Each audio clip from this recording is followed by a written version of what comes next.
What's going on, everybody? Welcome back to the NASCAR Nuts and Bolts podcast. I'm your host, Thomas, joined by my co-host, Gene and Caleb. How you guys doing today? What's up, Thomas? Doing pretty good on this warm warm evening back from Martinsville, Virginia. Yeah, doing good, Thomas. Just wondering how you doing, actually. Hey, man, it's been 24 hours and the wound is still fresh. I mean, I have to go ahead and say that it still hurts. Still hurts. Yours is still fresh. Now I'm slowly patching mine up. I'm putting this. I'm just still stitching away, man. I'm just ah it's a tough one, tough pill to swallow. I'll say that. Just thinking about what could have been, man. That could have been the one. I'm telling you. But You know, shoulda, gotta coulda, just move woulda. on and we just gotta move on and have hope for the next one. Yeah, I know y'all were really, really pulling hard for Chase to pull through on his 40th. I don't want to call it a losing streak because I mean it's just a winless streak, I guess. But it was right there at it, man. He ran great, and really all day. And I just it's coming, boys. It's coming, man. It's there. I sure It's hope so, knocking on the. man. I It's hope not. so. It's knocking on the door. The glass is slowly being broke. It's cracking. The ice is cracking, and just waiting for the breakthrough. And I was reading the stat. He ran his average position for yesterday was 3.2. That's what he ran all day. So that stung a lot after reading that. So ah, Yeah. Yeah, well, I Yeah. saw a stat that I thought would help me understand better why y'all were so upset at the end of the race, and it was it actually came I think from Mike Joy during the race. It's like 20% of laps led by Chase Elliott in his entire career have been at Martinsville. absolutely, So it's like absolutely. a fifth of his laps led are at that track that you've seen many a time he could win. And the one time he does win, it's during the COVID year when nobody's, can go to the races and stuff. And it's in that year, he just dominated the back half of the playoffs. But man, I feel for you when I saw that stat. Man, I told you, man. I told you yesterday at the track. I told you on the way back. I've seen this happen one too many times, man. It was okay. It just brought back, typical Chase Elliott Martinsville memories for me with with 2017 and 2022 and whatnot. And I think this one I think this one tops 2017 for me. I mean, granted, 2017 he was going for his first win in that one, but it was. I just think breaking the winless streak would have kind of meant would would have meant a little bit more to him, at least. I think. Yeah. Yeah, we were sitting in the grandstands yesterday, and once Chase finally got some clean air and he was, his lead was increasing, I heard somebody a couple rows back yelling that, Chase finally put on his big boy pants. And, I heard I, that I too. thought that was the case. I thought that was the case, and until the restart happened, and that kind of went away for me. But I guess we can discuss this later on. But man, it's crazy. Oh yeah. Well, I got something to share with y'all that just gives you a little bit of different perspective, okay? Caleb, you sent us a funny meme a little while ago that showed Chase. It was a picture of them coming around the turn in Martinsville. It had Chase spinning or the nine spinning the 24. Did you go and look at the comments, boys? Because there's a few different comments on this. I'm gonna read two of them to you, okay? Okay. There, All right. there's a couple that definitely. Because I did not read the comments on these. I Okay, didn't. Me okay. neither. Well, I didn't listen. either. I'm not gonna lie to you. Like maybe a good 66% side with y'all, maybe 75%. But here's one that is a different perspective. All right, this one is. I'm not gonna read the name. It says, "I'm a huge Chase fan and love that he is respectful while driving against other drivers. Really wanted to win, but happy he didn't wreck Byron and allow Hendrick to go 1, 2, 3." That was one perspective from a Chase fan. I got one more. Uh,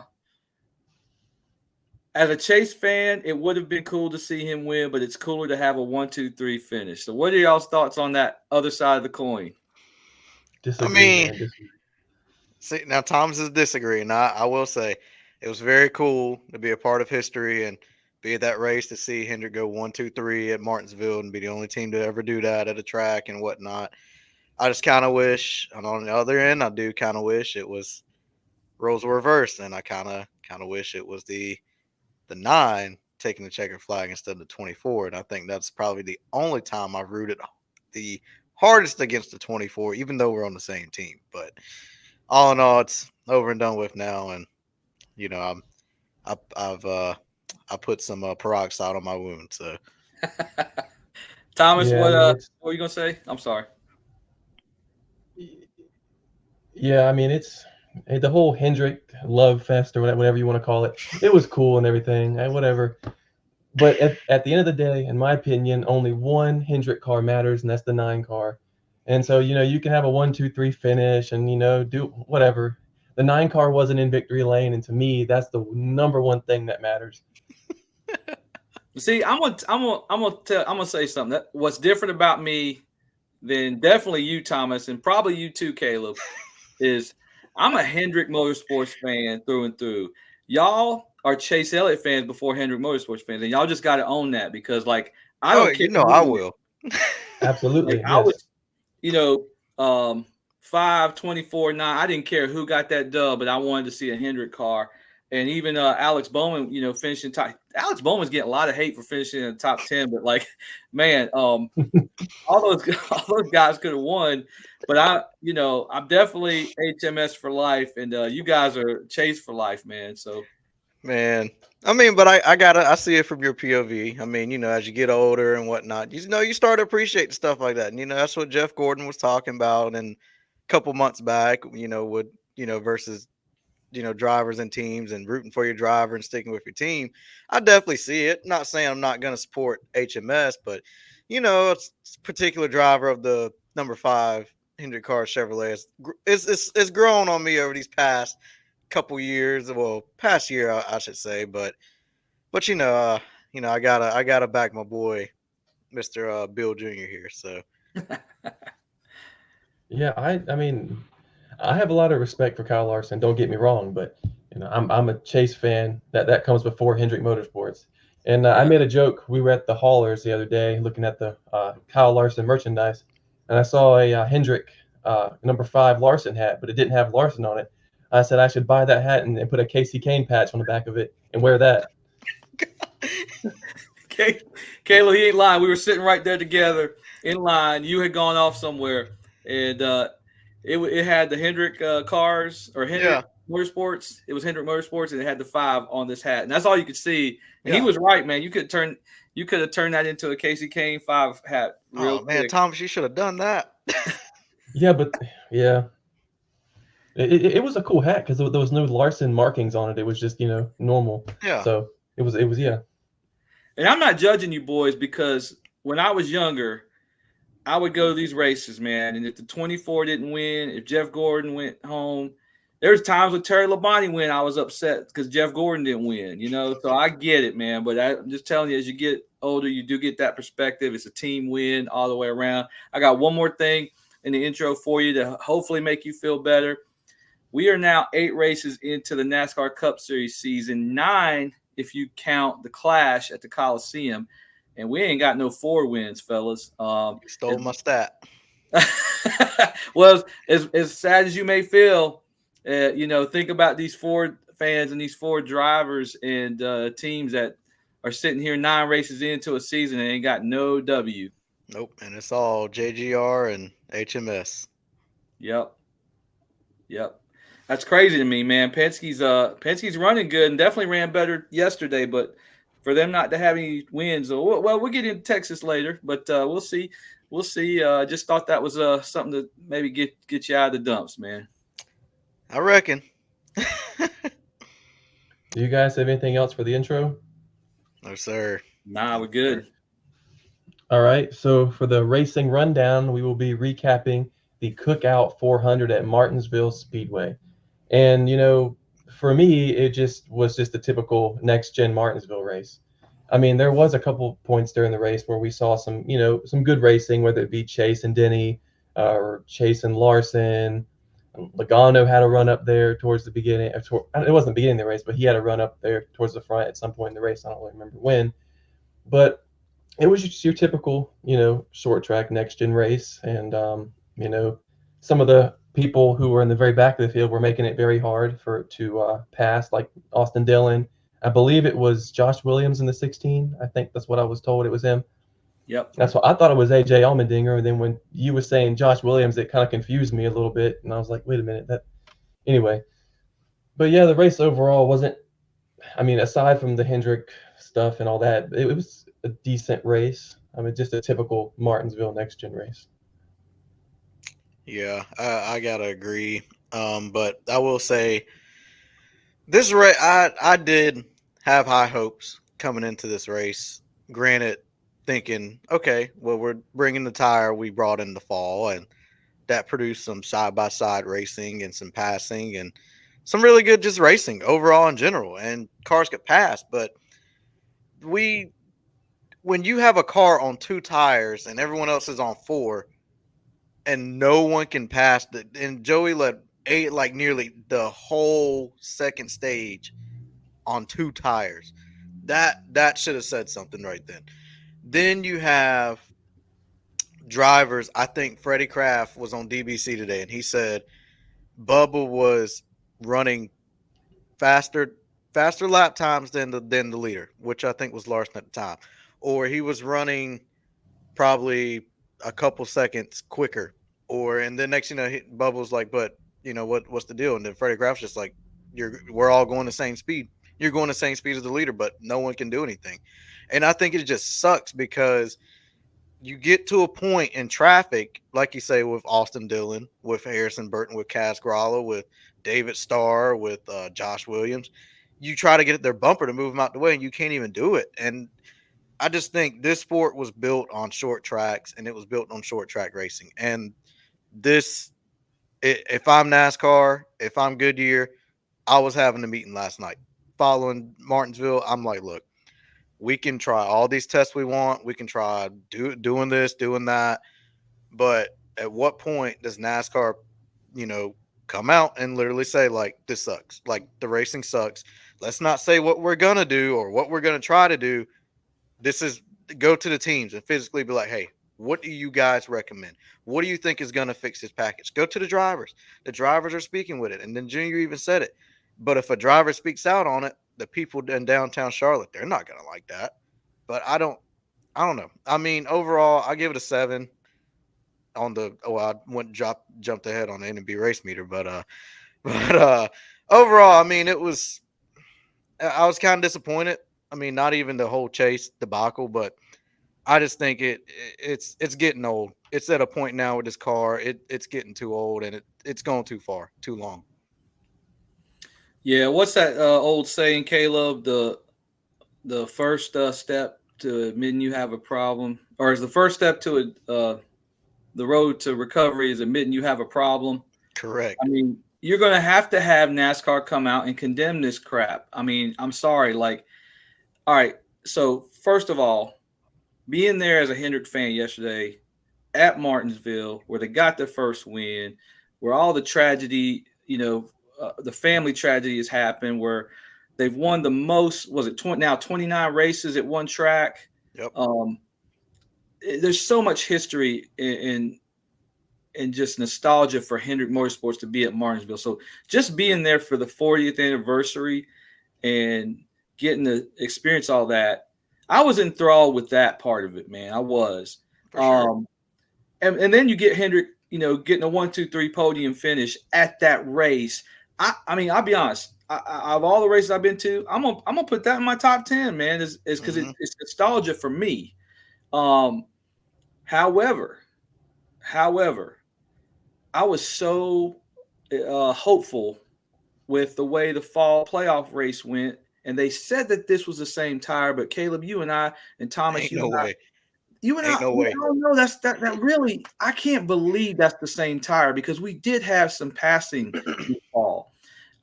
Cars would get up on each other. They were all running the same speed. Number one, they would get up on each other. Then he said he got up on Austin Cindric or somebody like that. It was Cindric. It was Cindric. He said he got up to Cindric and tried to literally bump him out of the way, literally ram into him out of the way, and he couldn't do it. Yeah, he was going to rattle his cage. It couldn't get to him. Mm-hmm. And that's probably one of the best short track racers in the Cup Series today, telling you, I wanted to bump this guy and could not get up to him. That's how bad it was. I tell you, the other one is Joey Logano changed right side tires, and he ran 180 laps on left side tires. That was damn near half the race. Mm-hmm. How is this great that a guy can spend half the race on the same set of left side tires, and he couldn't get past Harley till the end of that run? No. Nobody could pass him. So when you say, Thomas, when you say typical short track at next gen for Martinsville, it's actually worse, man. It's actually, we're going backwards with this thing. To Kaleb's point, the roots of our sport, and NASCAR has to admit there's a serious problem. And we're going to get into this later, the main reason, I think, but you can't go half the race on left side tires anywhere with no fall off.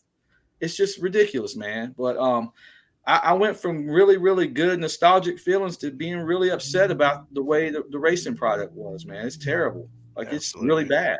And then we just got back from Richmond the week before, where I want to get into this too, guys. The race meter, I'm starting to think I had to check myself, because I think what I'm doing the last 2 weeks is I'm taking a green, white checker finish and factoring in like I saw a good race for 4 hours or 3 hours. Absolutely. I didn't. You know, the green, white checker is what kind of spiced it back up and made it something, and that's not what we need. Yeah. I completely agree, because, granted,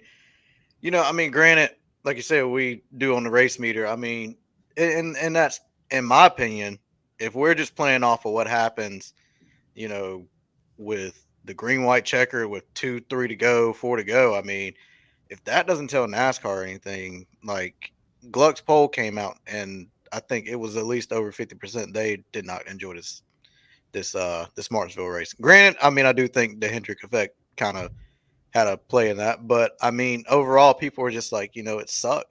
Like, the racing absolutely sucked when you literally have the leaders cannot pass lap cars, and Austin Dillon driving with no type of power steering at all, and people still cannot pass him or get to his bumper or move him out the way.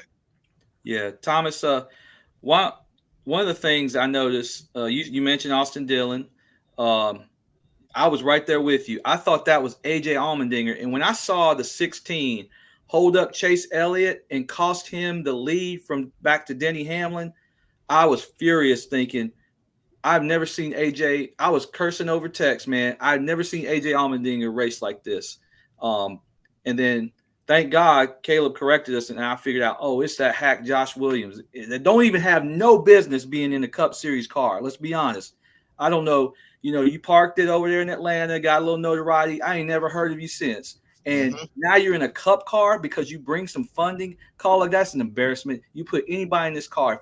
If I hit the lottery and go up there to welcome and wrote y'all a check, I could get into 16 and drive like a fool. So I'm mad at Kaleb. I'm mad at Josh Williams for them even giving him that opportunity he don't deserve. I'll go ahead and say it. I have nothing personal against Josh Williams, but he got roasted on social media, and he fired back against certain fans that were doing it, and he needs to look himself in the mirror as a man and say, I got no business being in the Cup Series right now, but I bring some funding, and Kaleb needs a check. And that's all. That's the bottom line. But you mentioned him. You got definitely the 3 who apparently didn't have power steering or something he was saying after the race. But, let's be honest, he's been back there all year. So, I guess he ain't had power steering the whole year. But anyway, what's some other cars that drove like complete idiots back in the back anyway? I know Harrison Burton. Oh, God, yeah. Good, great. Harrison Burton. Boy, I tell you, you got one foot out that car. I'm telling you. Yeah. And also that David Starr guy, I'd never heard of him. I didn't even know who he was. Now, I think David Starr Thomas, I've heard of him. He was one of them ones that was racing. We were probably in our single digit ages, and he was just doing the same thing, field filler. 30. Yeah, there you go. Yeah. Well, I don't know. I could be totally off base, but I think when I hear the name David Starr, I think of names like Carl Long and field fillers that like you ain't never, right. Starting parks, whatever. Yeah, for sure. Yeah. So, and I didn't see him do. He was getting out the way because he was way slower Oh than yeah, everybody else. But like Harrison Burton, Austin Dillon, and Kaz Grala. doggone Josh Williams. Kaz Grala does this all week now. I'm starting to get tired of seeing him race like he does, like he's racing out of his mind when somebody tries to pass him. Absolutely. Bro, you're Kaz Grala. Just be glad you get to line up with the best in the sport. I'm sorry, man. I watched for 3 hours some of these guys holding up the field, wouldn't give up the bottom. Yeah, that was the big one. They wouldn't move the bot. They would, and apparently throw Hocevar in the mix too. Oh yeah, for sure. Love the guy, I but don't know if you guys saw me during the race, but I was getting mad specifically at Austin Dillon. yeah. But I mean, I I think should have. Austin Dillon, and Josh Williams were top two on mine, but Josh Williams topped the cake on that one for me. I mean, it was if I'm Chevrolet, I'm calling Colic today. Like I'm like, look, like stop, Yes. like that was unnecessary. You have no reason to be racing so hard to stay on the lead lap when he wasn't even going to get the lead lap. And then now granted, I got a little upset with Kyle Busch, but I realized why him and Cindric were going back and forth because they was racing for the lucky dog. That was understandable. Right. But like you say, Chase, I mean, if Chase gets past, I think if Chase gets past Josh Williams, he gets past the 16. Even he puts that gap come pit stops, I think he's still ahead of Byron for at least a few laps. And I think Byron catches him coming to like maybe 10 to 15 to go. But I just think he got screwed by a guy who, like you say, who only has a cup rod and an Xfinity rod because he parked his car and there's no real talent behind the 16. So I just think it was unnecessary. Unnecessary hard racing for no reason. Yeah, and there was one other thing I mentioned that I'm not a hypocrite. So like late in the race, Ricky Stenhouse Jr. got in the mix when Hamlin, Larson, and Chase. Well, no, actually it was Byron. Chase was leading, and it was Byron and Larson and Hamlin going at it. And Ricky just got in the way of Denny and killed all his momentum on the outside, and he allowed the Hendrick cars to kind of pin him behind Stenhouse. Yeah. I will defend that one in the sense that Stenhouse was up in the high groove trying to get out of the way, and then he just got caught up, and then it was allowed to get past. So that was just circumstantial, but those other ones would not give up the bottom when they were getting lapped multiple times. Just craziest thing I'd ever seen, and like just pretty disrespectful to the leaders in my opinion. So for sure. I'm gonna call that out all day. I don't care who gets mad or what, because that's just ridiculously stupid racing. And I get it. You got that, just lets me know, like, you're racing above your head, and you feel like this is your once in a lifetime shot to get in NASCAR's top series, and you're gonna race every race like it's the last lap of 500 or something, and you're just not gonna let anybody pass you or whatever. But come on, man, this is Martinsville. You already laps down. Get out the way when you can. Be respectful. I mean, all the stuff that Kyle Busch and some of the older drivers talk about, this lack of respect, that was on full display in my opinion.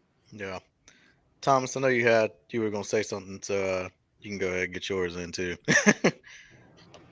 Oh, this is just going back to the whole, Josh Williams and Colic and all that mess. I was just going to say, in the NASCAR Cup Series, all it is about money now. I could stumble into some money tomorrow, and I think, Gene made this point earlier that if he won the lottery or something, he'd cut somebody a check and he could be in a car. I could come across, X amount of $1 million, and I could be in that car in Texas this weekend. I could be starting in that car if I had the right amount of money. Yeah. And that's what it comes down to. It's money over talent. And this is a whole nother big topic that we could take probably another hour talking about. But, it's just the way the Cup Series is now. And it's not a good thing, when you have these no talent people running back of the field causing problems. There's other people who might not bring in the funding, or might not have as much money, or have rich family members or whatever, that have a lot more talent that could do better in that Cup car. But now it's all about money. Yeah, and it worries me because, like, I mean, I'll be honest with you. I watch Xfinity.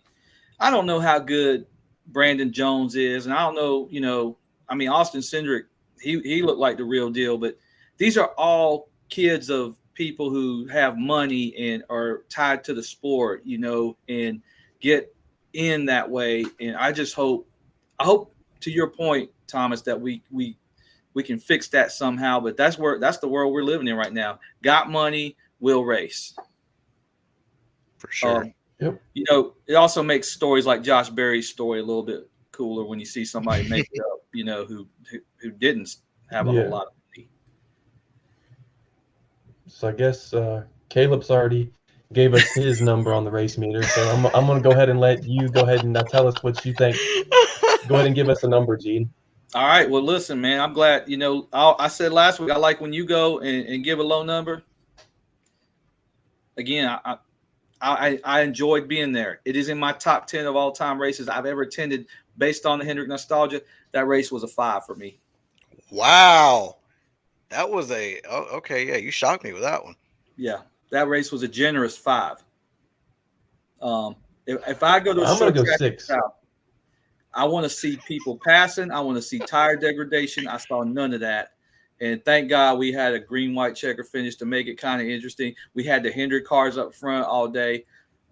We had all the Hendrick employees out there. The whole place was ruby red. I mean, that's what I'll remember about it. I won't remember nothing about the race that's positive other than a Hendrick car won. Sweet. Yeah, I think I'm going to give this race a 6. I think that's, it was all right. I mean, I don't know.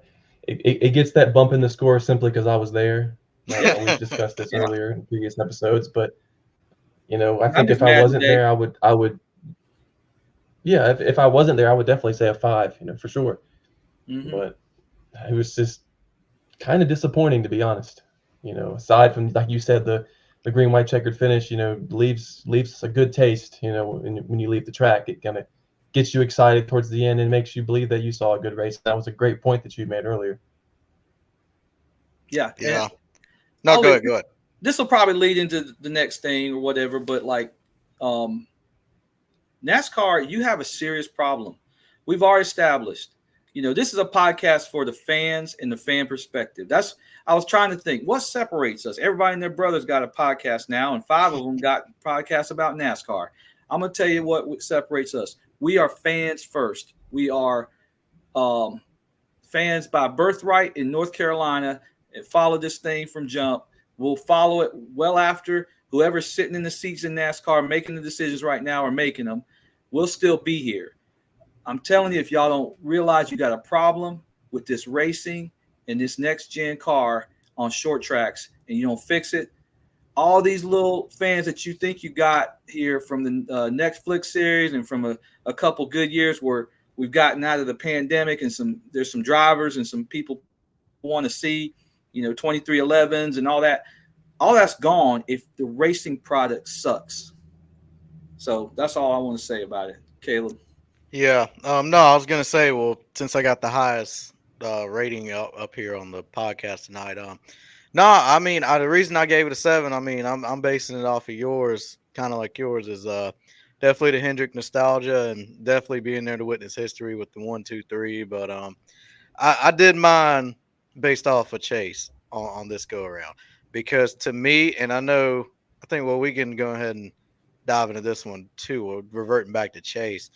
Yeah, so definitely seeing some positive gain from that team, and he was very, very happy after the race, and he was very content, and he was like, obviously he would have loved to have been the one to win selfishly, but he was just like, it was a big gain. He was content with it. He was content with it. I was content with it. So, I mean, for me as a Chase fan, though I would like to see a different outcome, that really, and watching some other footage and interviews and whatnot, but that really, as a Chase fan, that brought a real confidence boost going into the rest of the season for sure.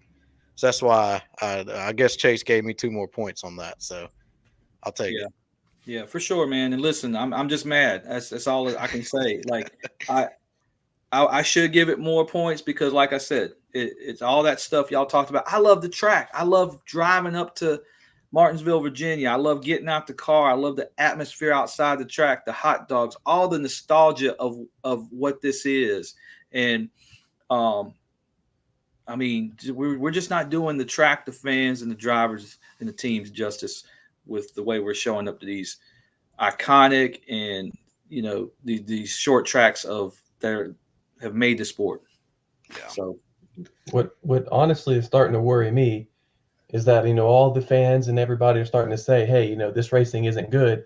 And what I'm afraid is that NASCAR might be like, okay, well, you don't like short track racing, we're going to take the dates away. We're going to take Bristol. We're going to take Martinsville. Yep. Instead of fixing the tire, instead of fixing the main issue they need to fix, you're going to say, you know what, you don't like it? Oh, well, too bad. We're taking Martinsville from you. So you get one date in the fall, or they might take both. They might take the Bristol spring race. It won't be dirt. It won't be pavement. It'll be nothing. You just won't have it. And I'm afraid that they're going to start pulling dates away and giving us more super speedways, thinking that that's the only thing that everyone wants to see is high-speed wrecks and chaos and a random driver winning. No, we want to see short track racing. That is where racing started. That's where NASCAR started. And short track racing is important. We all love it. We all want it. But NASCAR just needs to fix the cars, the tires, everything. Yeah. So with that being said, let's go ahead and dive into our trackside chatter here, and let's talk about the tire. Let's talk about the Martinsville tire, the Goodyear tire, the Bristol tire. Any tire we want to talk about, what needs to happen, and it's going to get some more frustrations out that we got. So, Thomas, I think you got yours out the way right quick. So, Gene, I'm going to kick it right back to you. I feel like I better not, because I'm so doggone mad still. And this is the main reason I'm mad, is because a company like Goodyear, and I'm starting to want, is it really Goodyear? Like, this is NASCAR's arena, right? They have the ability to set the parameters, and they're not doing it. I don't know. There's that stupid thought, like, well, we don't want to sell a tire that degrades, and nobody cares. I don't correlate what's on my car in my garage with NASCAR tires. Wide body, thin sidewall, next gen tire. That has nothing to do with what's on my car, right? So, like, I don't think it's that. I don't really know why NASCAR is not stepping into the level. We talked about this early on preseason. The Phoenix test was a joke after the 2023 season wrapped. It was a complete joke of what they tried. They didn't. I think they just did it to placate fans, like they were going to do something actually, and they didn't do anything. So, like, yep, exactly. And there's no way that there's nothing on the schedule right now that says they're going to go tire test anywhere to fix this. And it's been that way for weeks and weeks and weeks. We had this happy happenstance thing going on in Bristol, and nobody said anything but positive about that, and then nothing's been done since about it, right? It was just like everybody, like including NASCAR, just wants to sweep that under the rug, and they bring this tire that they had from the fall. That wasn't the tire that they had from the fall, man. There ain't no way. It wasn't the same compound anyway. But Denny brought up a good point. And I like what, this is kind of crazy, but I know you don't watch a lot of F1, but if you watch F1, they have 3 tires for the weekend. It's like, I don't know, it's like hard, softer, and softest or something, like, and then it gets the teams the ability to pick what tire they want to use in different circumstances. And like, obviously, the harder tire is not going to wear, but it's not going to be as fast. The softer tire is going to be fast but wear out. And like, we need to, like, he's just, maybe he was joking, but he was like, why don't we try something like that? But like, giving something, a variable in there, and giving teams the ability to choose. You might go hard tire to start the race, and then in the third stage, if you think it's going to be a short run, you might go to that softer tire or the softest tire, and just blitz and create this, like, different speeds and different things going on in the race that I think would be awesome. But I'm telling you, everybody's going the same speed. What was this? Was this if you go from first place to last, it's the closest in NASCAR Cup history? Did I see that right? I think so, yeah. You talking about that tweet? Yeah, Yeah. and certain things play into that, right? We are at one of the shortest tracks on the circuit, so that plays into it, right? Right. But it just everybody goes the same speed, and it's just not good racing. And I think it starts and ends with the easiest fix in the whole garage is to fix the tire wear. We've been saying it for weeks. We're going to say it again and again and again, and we're going to lose fans because nobody's going to watch that forever. You know, and no, I tell you, nobody who picks it up from the Netflix show is going to even know what good short track racing is. Right. Right. It's going to be all of us that remember the Gen 5 and the Gen 6 days and even Gen 4. But fix the doggone tire, man. Thomas, what you got, man? Yeah, I mean, I agree with pretty much everything you said. But on the way back from the race last night, I was listening to Sirius XM post race, and somebody called in and made up the point about, well, first of all, at Richmond they used the wet weather tires to start the race, and there was some decent racing with those tires. It So was the best somebody racing we brought up, had all night. yes, somebody brought up the point and said, well, how about we just use the wet weather tires on all short tracks for the whole race? Like, could that help? Would that generate better racing? I mean, Absolutely. what would that look like? Maybe that's something they need to test. We'll But see you can do passing. all the tests you want. You can do all the tests you want, and if you're not changing it, if you're not changing the tire when it comes race time, then what's the point of doing the tests? There's many different. I mean, the fans, even a fan brought that point up. So it's not somebody in NASCAR. You would think somebody working within NASCAR would be able to think of that and be able to implement that somehow. But it's not. It's the fans who have the good perspectives that NASCAR needs to listen to. Thomas, to piggyback off you, I think NASCAR is talking about it. They just don't want to do it. I don't know why. Why? Why? That's the thing. I don't know. It's no doubt. Why would it not be talked about on downtown Charlotte at headquarters? Why would it not be talked about? You're sitting here coming week in and week out. Your social medias are getting blown up. Your broadcasts are getting blown up. I'm sure your friends are whoever works there is like, okay, why is the racing? Why does it suck? And NASCAR is getting it from everybody, from all ends of it. And I say it's the issue that it's not being you can't ignore it. And I don't know why it's not being acknowledged, why it's not being brought up. And you hear drivers talking about it week in, week out, even when we're not at short tracks, even if we go to Sonoma, and that's going to be another Thomas, you might as well go and put a -2 on your race meter for that one. But you had Kyle Busch this weekend. Generous. Yeah. Even had Kyle Busch this weekend, and he said he didn't think they could make it worse, but by golly, we did. And and someone put the stat that he has not finished inside the top 20 in the last 3 short track races. So wow. Goodness. So, I mean, I'm like you guys. We all can say preach more horsepower, but if the tire's not wearing, it's not going to do anything. Cars aren't going to pass. You're not going to get to someone's bumper. You're not going to be able to move them out the way. And you're going to be sitting there having the leaders racing with someone stuck in 36 and 37.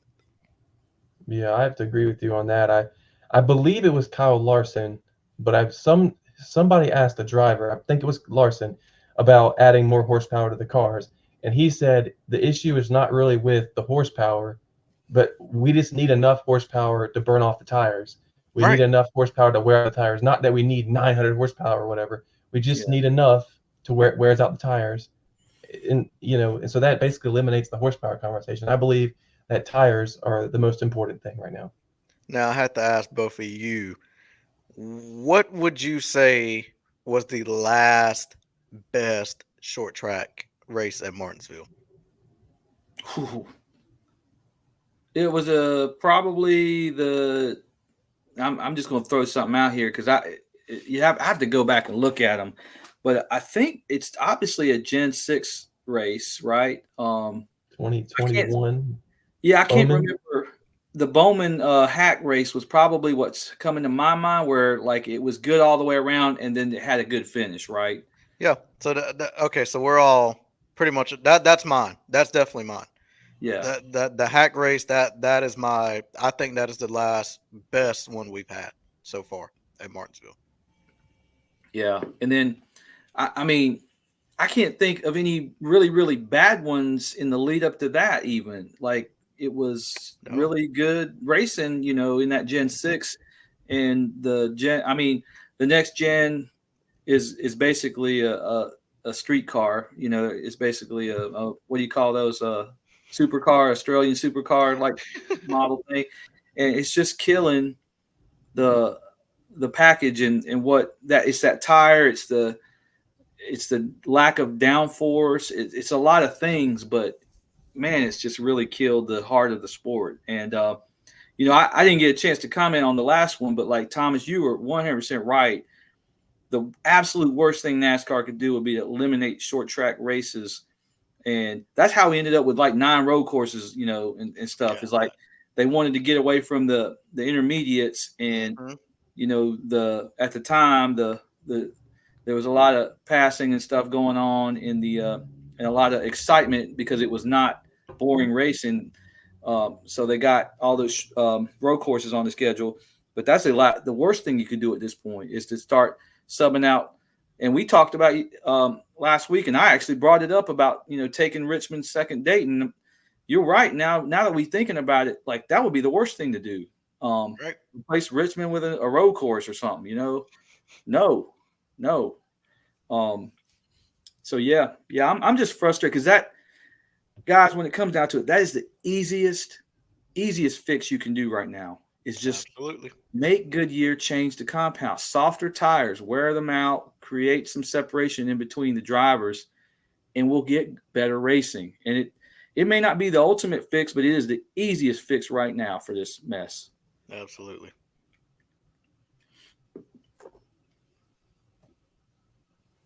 That's all I got. Yeah, yep. I'm tired. I'm just tired, man. I'm tired. I'm tired of showing up here every week and talking about this and feeling like NASCAR and the Goodyear is not listening. Like, it's that relationship where you don't feel heard. You're gonna leave, man. Mm-hmm. And I'm not saying we're leaving, but no. But then, we talked about it last night.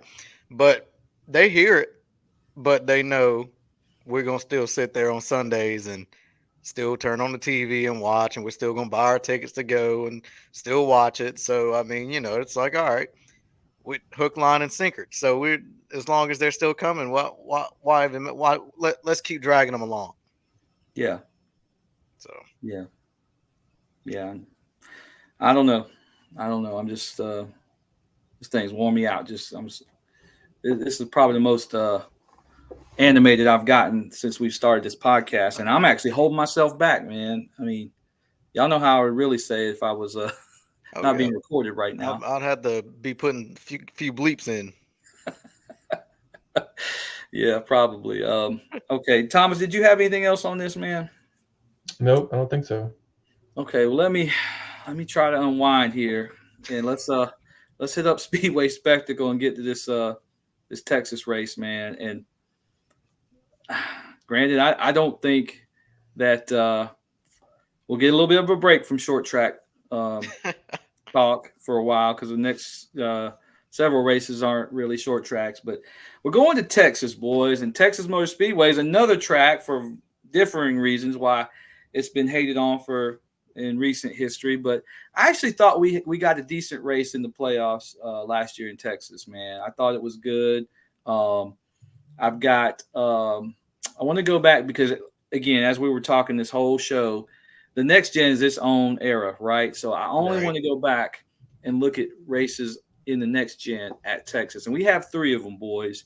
We have the 2022 All-Star race where Ryan Blaney put it on them and won. We've got the 2022 Echo Park 500, and Tyler Reddick won that race in the 8 car. Is that right? Yeah, 8 car. Yes. Yeah. Went on a little bit of a run there, got a dub, and then last year's 2023 Echo Park 400. Of course, William Byron gets win number 300 for Hendrick Motorsports. So those are the 3 in the next gen era at Texas Motor Speedway. But I do have something I want to ask y'all. This is a little bit of a trivia question. So only 3 drivers have finished in the top 5 in at least 2 out of 3 of those races I just mentioned. There's 3 drivers that finished in the top 5 at least twice, or only twice. So 2 out of 3. Can you name any of those 3 drivers? Bubba Wallace. That's what I was going to say. Okay, it's actually not. Bubba Wallace is not one of the 3. So let me kick it to Thomas because you got one guess. I'm gonna go to Thomas now. Thomas, you got a guess? Kyle Larson? Nope. Oof. Nope. I'm gonna kick it back. Nope. I'm gonna kick it back. I'm gonna keep y'all can keep ping pong here. We're gonna be all night. That's okay. We got time. Hamlin? Boom. There's one. Denny Hamlin. Okay. Denny Hamlin finished top 5 in 2 of those 3 races. So we got one down. Come on, Kaleb. You got one. William Byron. That's a really good guess, and that's what would have been my first guess, but it is not correct. So let me go back to Thomas. Okay. Oof. I'm gonna save y'all a minute. Daniel Suarez? No. No way. Hold on, because Daniel Suarez was in the top 10 for one of those races. Okay. However, I'm gonna throw out this last one. Okay. Thomas, who did you say? I said Daniel Suarez. No, but the one you got right. Denny Hamlin. Denny Hamlin. Okay, Blaney. Blaney's number 2. Yes. Now you only got one more. You want to keep going? Yeah, might as well. Okay. All right, Thomas, what you got, man? Joey Logano. That is the 3rd one. Yeah. So Blaney, Logano, and Hamlin have finished top 5 in 2 out of 3 of those races, boys. Good job, by the way. We could have been here all night, but y'all got on a little run there at the end. So got them. So I had to actually put my thinking cap on for a moment. So yeah. Well, that's the 3, man. So obviously Byron won one. You got Reddick ran good in the Childress car there. He can definitely do it in a new Toyota Camry XSE. So what's your thoughts on Texas, man? I'm expecting to see, especially coming out of these last 2 short track races, I'm expecting to see some decent racing. And I hate to say this, boys, but the stink and the stank of the short track of the last couple of weeks, it's going to make Texas look better just by default. So what are your thoughts on Texas so far?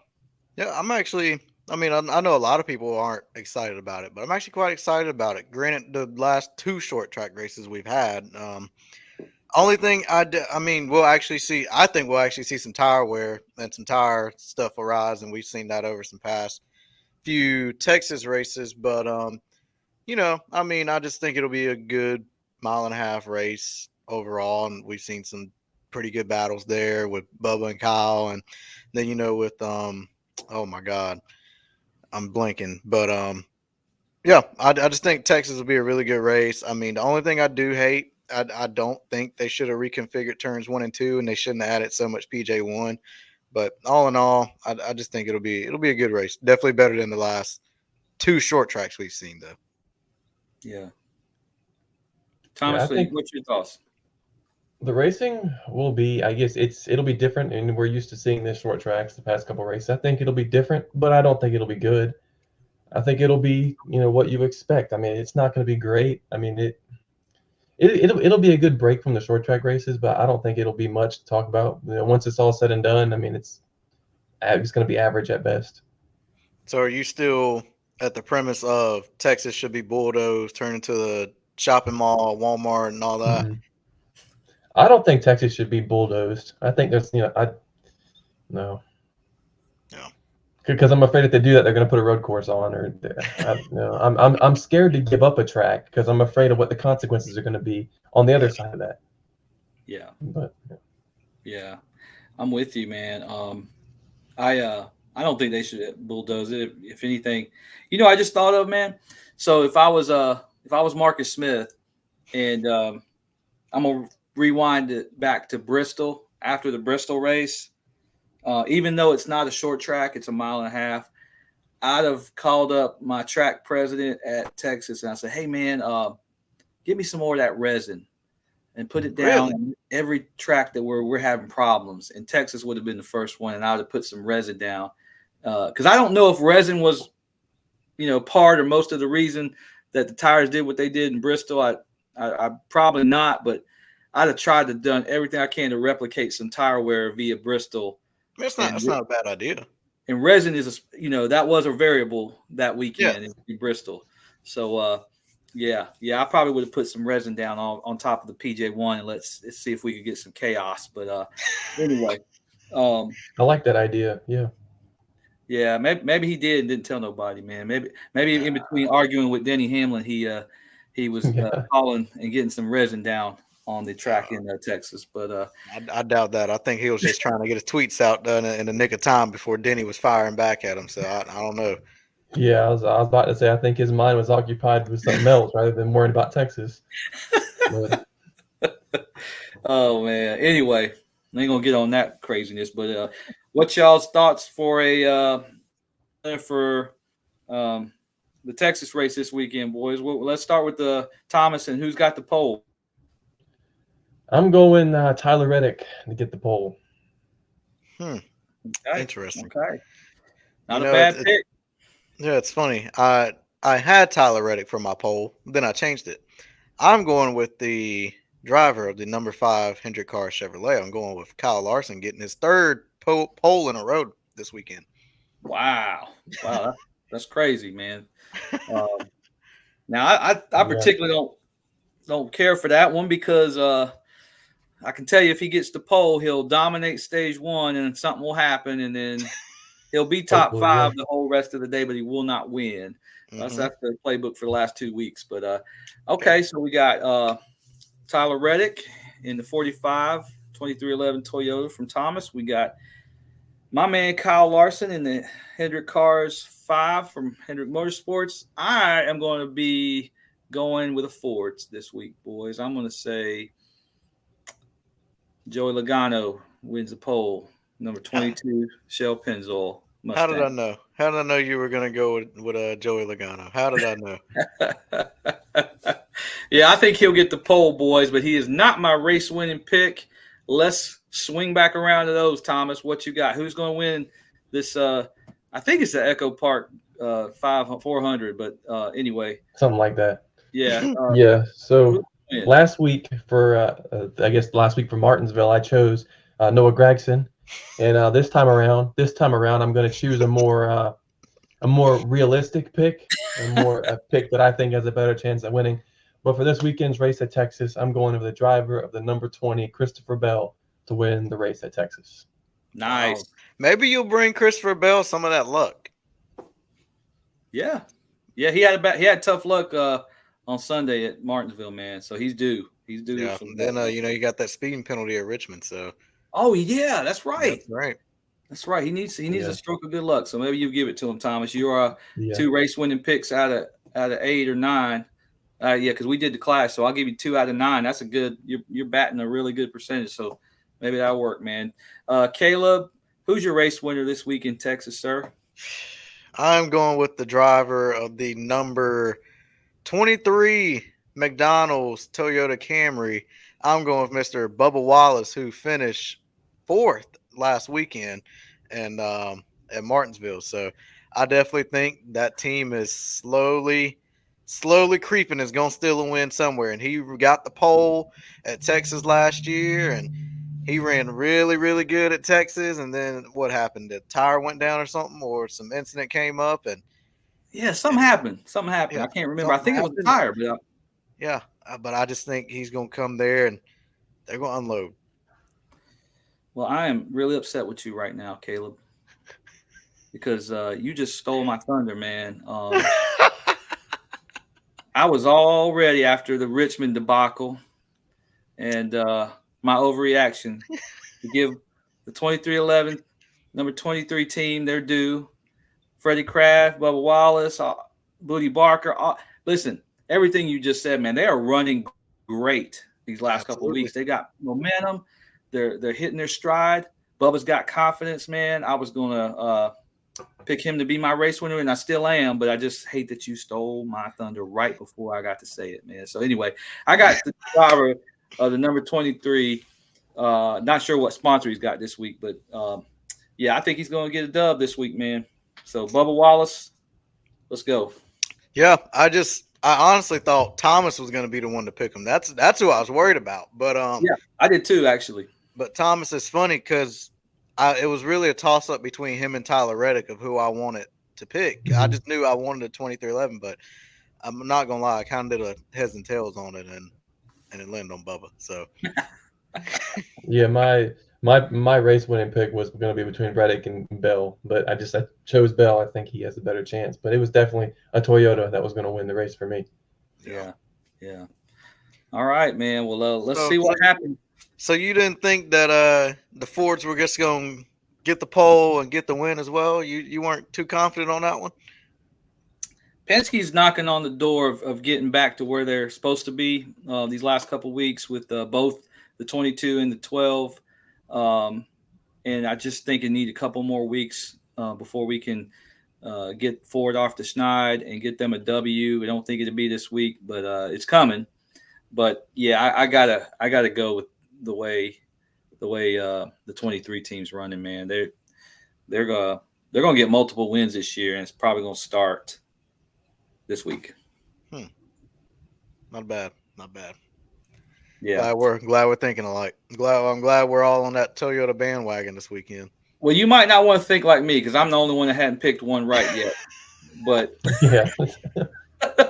Well, if Bubba wins, then you'll have one. Then me and Thomas be tit for tat with two. So I mean, yeah. I gotta tell y'all something, man. Speaking of next gen, that I saw, and it not really to do with Texas, but it has to do with really the show. But did y'all see the stat? It was after I guess because Byron won, but the most races won in the next gen era belongs to William Byron at 11. Yes. And it's followed by Larson at 8. And then Denny by 7. Mm-hmm. Which that surprised me. I would have guessed Denny right off jump for some reason. No, I would win a Byron 100%. Really? Yeah. Well, listen, Christopher Bell's at 6, and then you got Chase Elliott. That surprises, right? Chase Elliott, Joey Logano, and Tyler Reddick are at 5. So yeah, the Hendrick guys. When the car came, they were dominant, but then of course Chase's injury, but then that kind of subsided, and then that's when that Reddick and Denny was picking up, and then Byron just going ballistic with 6 wins last year. So man, yeah, and how about Byron has won 9 of the last 44 races? Let that sink in. I did not know that. That's crazy, man. Listen, it's time to start. Let's just go here on the pod tonight and say William Byron is the best Hendrick Motorsports driver / team combo in the stable right now. Yeah, I think I definitely think so. I think he is up there with Chris Gabehart and Denny Hamlin and Cliff Daniels and Kyle Larson. Yeah, well, I'm gonna say it's Denny and William are in their own class right now. Yeah. And there's a lot of teams just one rung below on the ladder, but they're right there. I gotta say, Kyle, Bubba. Let's go with I don't know if I'm ready to put Joey. Joey's crawled his way back into the playoff mix and last 2 weeks, but I'm not sure if I'm ready to put him just quite there. But you got Christopher Bell. I'll put Christopher Bell right up there too, even despite last 2 weeks. But yeah, man, that's just thought that was interesting, man. This is of all the 15 episodes, I did most of my homework. I'm trying to get an A from the teacher this week, man, with all my stats. I'm gonna hit you with another stat. Did you know that William Byron, his wins have come? Well, 4 of the last 6 of Byron's wins have come when his official starting position was 18th, and that was Atlanta last year, Texas in the fall, Daytona this year, and then Martinsville this year. Wow. Did you know he's also the first to win 3 of the first 8 races since Kyle Busch did it in 2019? I did not know that. Yeah, man. Listen. All right. One more time. I mean, because I got to get this out. I may never do this amount of homework again, boys. But give me the 3 tracks where Byron has won more than once in his wins. Okay. Daytona's 1. Boom. Martinsville's number 2. Boom. I don't know number 3. Oh, you just gotta think a little bit. You got it. Dang. I'm like blanking out. Well, let me give you a hint. It's the site of the greatest race you ever attended. Atlanta. Yeah, He yeah, won. He won twice at Atlanta. yeah, man, yeah. He's got one in 22 and one in 23. I know I remember the rain short one. I don't remember the one in 22. Oh He yeah, won, he was in the red, white, and blue Exalta Flames. I remember it now. well, it was the Liberty Wasn't it Flames, that one? or is Oh it yeah, Flames? Liberty. I Yeah, don't he know. was in the Maybe I Liberty don't car. remember.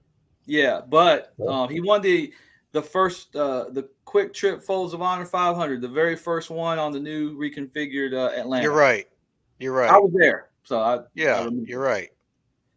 But yeah, those are the three tracks. But if you think about it, his multiple wins comes on a super speedway, an intermediate, and a short track. I'm telling you, man, right. William Byron's the real deal, man, and he's starting to scare me, like in a good way. I love Willie B. He's put it all together with Rudy Fugle, man. I told Kaleb last night, Thomas, that Rudy and William Byron are the new Chad and Jimmy, and I got a little eye roll from that one, but in it now. God, it's been painful. Byron goes off and wins 4 championships in a row. I just quit watching NASCAR. God.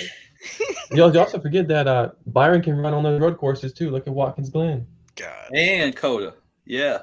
Yeah, And yeah. he's ran good at the Roval, by the way, boys. He's always a threat at the Roval. He should have won last fall at the Roval. He should have beat Allmendinger. I will always say that Byron should have, but he definitely should have won that fall Roval race. So what I'm hearing is when Kyle Larson retires in the next like 3 to 5 years, you're gonna be back in the 24 merch and back in the 24 saddle. I done told you, boys, if Kyle Larson quits tomorrow, I'm wearing 24 Willie B all the way, man. So I'll tell if Chase Elliott quits tomorrow, I'm going number 11 all the way. Oh yeah, I believe that. I've seen you in enough races to know that's true. Yeah. I'm just gonna continue to be my lone wolf out here. Yeah, Kaleb. I mean, we've asked this before. I can't even remember what your answer was, if you even gave one. Oh, I told you who it was. If Chase was not in the 9, I was gonna be a Larson fan. Oh, see, I think you lying to me. No, we got the video. We got the video proof here. Yeah, that was Larson 42 days where yeah, absolutely, yeah, kicking everyone's butt at Michigan in the Target car and whatnot, and the Clover car. So yeah, 2 Mile Kyle. Yeah, man. All right. Well, we got Texas and our picks wrapped up. That's all I had for that one, man. We'll see how it goes down there in the great state of Texas, I guess. Oh, Fort Worth. Kaleb, do you have anything else to add? I'm all good. All right. So for the fuel for thought, we're going to dive into a very interesting topic, in my opinion. It's going to be the favorite short track between Martinsville and Bristol, and explain why it is your favorite short track. And I'll go ahead and get mine out the way first.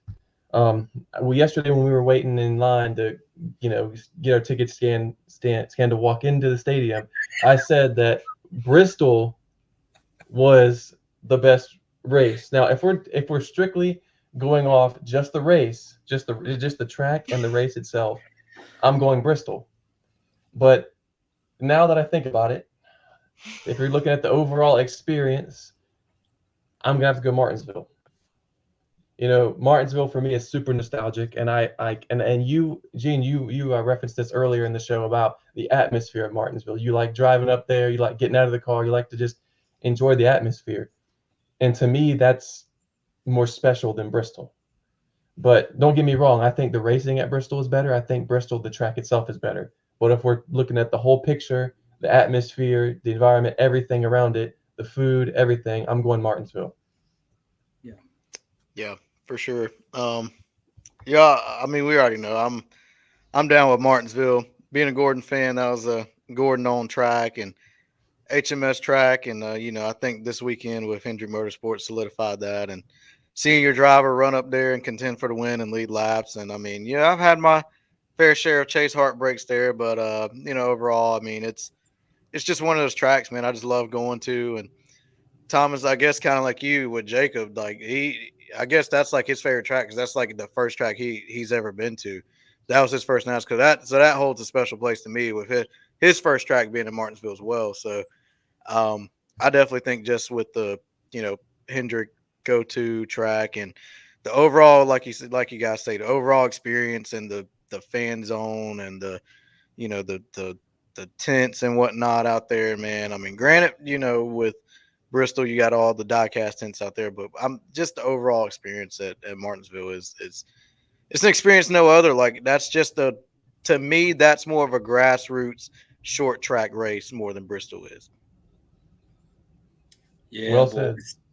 Yeah, absolutely, man. And I'm laughing because I thought you was going to complain about the line to get into Martinsville that we Oh always yeah, have to get into. That's the only downside. Yeah.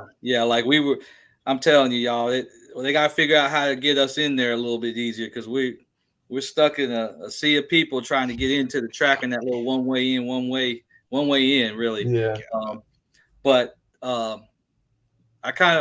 we were talking about it a little bit before the show at that moment, and I know, you kind of thought, well, and it's easy, man, coming off Food City 500 and that great race, and then your first time at Bristol a couple weeks ago, and all the stuff on the outside of the track, and everything was keyed up, and in your heart or your mind wants to tell you it's Bristol, right? But I'm telling you, same thing, man. Like my first track was Charlotte, and then my second track was Bristol, and then my third was Martinsville. And I was like, there's something about Martinsville. And then you start to throw in, because it's like, it's the people, it's the quaintness of Martinsville, I guess, and where it sits, and then the hot dogs and stuff, which let me tell you, let me get off on a little quick tangent, boys. I prepped for those, right? I ordered 10. I got 7 down. Boys, I woke up about 2 o'clock this morning, and I knew I had made a grave mistake eating 7 Martinsville hot dogs. I'm just going to leave it there. I still got 2 left. Oh, Lord. Listen, no. I'll bring you one tomorrow. No, sir. You can hold on to that one because my hot dogs went somewhere, but they ain't coming back. Put it that way. And then whatever y'all do in the fall playoff race this year, don't let me eat more than about 4 of those things. But anyway, I don't know how you ate 7. You just kept going in, man. Well, yeah, and I did it in shifts. It was like it might have been 8 by the time I can't remember, but like it was like 3 pre-race, 2 inside. There's 5. Yeah, 2 when I hit the car to go home. So that was 7. It was 7. But you throw in everything y'all mentioned, right? The Hendrick ties to it, the 2 drag strips, and 2 left turns. It's just something about it, man. I love it. It's probably, I put it as my favorite by far, and it's just I love Bristol too, but it's just something about Martinsville, man. It's definitely it's up there, but I was surprised. I thought at least Thomas was going to go Bristol, but he got home, thought about it, and realized what we got. We got something special, and that's what makes us so passionate about this. When we go, is like, that's one of the best places you can go watch a NASCAR race, and to see the racing product right now, it really doesn't do it justice. And we know, and a lot of people know what some of the fixes could be. We just want NASCAR to make them, man, so y'all can see for yourselves what we're talking about if you hadn't already seen it. Special, truly special place, man. Absolutely. Y'all got anything else to add for this for the fuel for thought? No, sir. It's all No, I'm ready. I'm ready to be dazzled by a diecast reveal. Yep. So for the diecast reveal today, I am all in for today's diecast review. Today, I've already taken it out of the box just to save some time, but today I'm going to be revealing the 2023 Mavis Tire and Brake Denny Hamlin Pocono win. Oh, nice. I actually picked this one up at the Gibbs hauler yesterday, so this is fresh from the track. Wow, So that's man. a solid $90. Oh yeah, it was, but I mean, I had to have it. Yeah, Thomas is that's one of them ones where it's got more of the confetti on the back. Yeah, all the confetti is like on the back and on the back windshield, and then the deck lid and some on the fender. There's hardly any confetti on the front of the car. I don't know if you can see, but there's a little bit of rubber buildup on the front. Yeah. And there's some tire rubs and stuff, but not a whole lot. But all the focus of the confetti is on the back. Yeah. I actually, if I could pick a way for a race win to be represented, it would be just like that. Just a little bit of confetti, either front or back, but not a whole lot. And then you get to see all the race damage as well. That's like the perfect combination for me personally. I've seen, Harvick's final win at Richmond is covered in confetti, right? And it's cool looking, but you can't even hardly see Mobil 1 or anything, much less race damage. I'm gonna tell you one I did not like, and I was not gonna buy this until I started collecting chase win. That Atlanta win, that confetti grossed me out. Like it was just so much. I was like, no. Like I was not gonna buy that. Really? I love that car. To counter you, I love that car. I got it signed, sitting in my cabinet over here, and I love it. It is a tad overkill on the confetti, I will say, but I mean, once you see it in person, I mean, you got to have it. I mean, but I don't know. Maybe I don't know. I just thought it's one of those race wins. I was like, all right, that's when I kind of wish the confetti was just kind of not so down on the car so much, but I'll take it. Well, it's good to have at least because you got plenty of chase wins, right? So it's good to have one or two of those that's just covered in it, and then you got one that maybe doesn't have any, and then you got some that has just a little bit. So it's just kind of cool to have that like a cross section of different ones. And I tell you, man, they were so happy in Hampton, Georgia when the hometown kid won. Man, they probably dumped 3 times as much confetti on that car, right?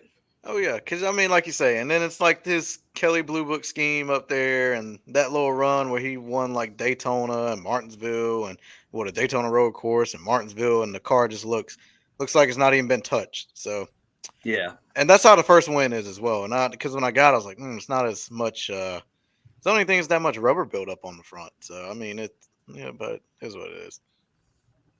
Yeah. Speaking of, I was to say, speaking of confetti-covered cars, I'm still looking for that Denny Hamlin Coke 600 win. That thing is completely covered in confetti. Yeah. Oh, you can get you one for about $150, but you want the elite, I'm sure. Oh yeah, I want the elite. I'm prefer looking for an elite liquid color, but those are impossible. So I was just looking for it's a plain elite, but those are just stupid expensive for no reason. I don't get why that car is so expensive. Oh man, that's his. He's trying so hard to get that crown jewel he's a Coca-Cola family driver for all those years. Finally gets the Coke 600 win. Yeah, I can see why it's up there, man. Do you see where the little pieces of confetti for Byron's win yesterday for the Cookout 400 is like in the shape of like I guess milkshakes or something? Yeah, because I saw that. Because Coke does the same thing with theirs. Their confetti is like the Coke bottles. Yeah, I love stuff like that, man. I think it's cool. Yeah, and Lionel does a real good job replicating those race wins, man. That's my favorite thing to collect. That's one thing they're good at. Yeah, even though it takes them 14 years to make a race win, I mean, at least they can do it well. I'm sure we'll be getting this William Byron. The estimated ship time is the end of October, but I'm sure it'll be January before we get it. Oh, I thought it said the end of November. I thought it said 11/30. Oh, really? Oh, yeah. Well, that means we're not getting it until March. Wow. Yeah, it's gonna be delayed, and got inventory twice between now and then, and it's gonna be next summer. It's gonna be something. Well, y'all get your Harvick Budweiser throwback schemes this week, and y'all will be forgiven. So I'm not even worried about it, man. I would like to go get it if they ever